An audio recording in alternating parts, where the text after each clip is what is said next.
La princesse Diana est morte le 31 août 1997 à Paris. Elle a eu un accident de voiture avec son compagnon Dodi Al-Fayed. Un documentaire diffusé sur M6 dévoile qu'elle voulait rompre CST dans la nuit du 30 au 31 août 1997. A eu lieu l'accident qui a tué la princesse Diana, mais aussi Dodi Al-Fayed, l'homme avec qui elle était alors en couple.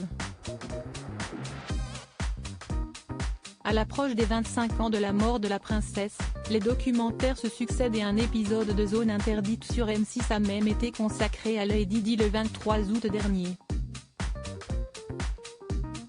Intitulé Diana confidentielle, le documentaire revient sur des enregistrements faits par la princesse Diana elle-même et commentés par des personnes de son entourage.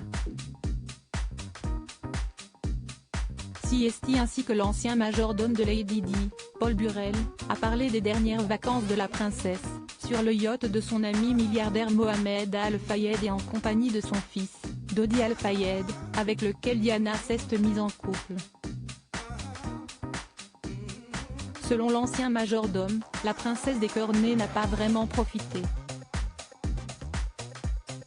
Elle m'a dit « Je ne peux plus d'être sur ce bateau, Paul. J'ai hâte de rentrer à la maison. Je veux voir mes garçons. Il fait glacial à l'intérieur avec l'air conditionné, et on cuit sur le pont.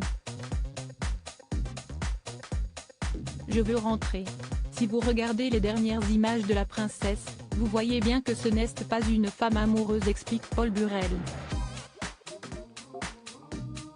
Et pour cause, le documentaire dévoile également que Diana voulait rompre. Richard Kay, journaliste au Daily Mail à qui Diana a parfois donné quelques informations sur Buckingham Palace, était aussi un ami de la princesse de Galles. Et lorsqu'il a cherché à avoir un scoop sur Dodi Al-Fayed et sa consommation de drogue pendant une conversation téléphonique avec la mère de Harry et William, Diana lui a tenu des propos qui indiquaient clairement qu'elle voulait se séparer du fils du milliardaire. Lady Diana n'a pas eu le temps de rompre avec Dodi Al-Fayed. Elle m'a dit « Dodi ne prend pas de cocaïne. » Mais ensuite, elle m'a dit « Si tu découvres que Dodi prend de la drogue, tu dois faire un article et le publier. » L'ex de Charles voulait que son ami journaliste n'hésite pas à rendre publique une possible consommation de cocaïne afin d'avoir la raison parfaite pour le quitter. Richard Kay est ainsi persuadé qu'elle cherchait un moyen de sortir de cette relation, qui était devenue tellement intense. La princesse Diana n'aura malheureusement pas eu l'occasion de se séparer de cet homme dont elle ne semblait pas amoureuse, puisque CST avec lui qu'elle est morte suite à leur accident de voiture au tunnel de l'Alma, à Paris, en ce tragique soir d'août 1997.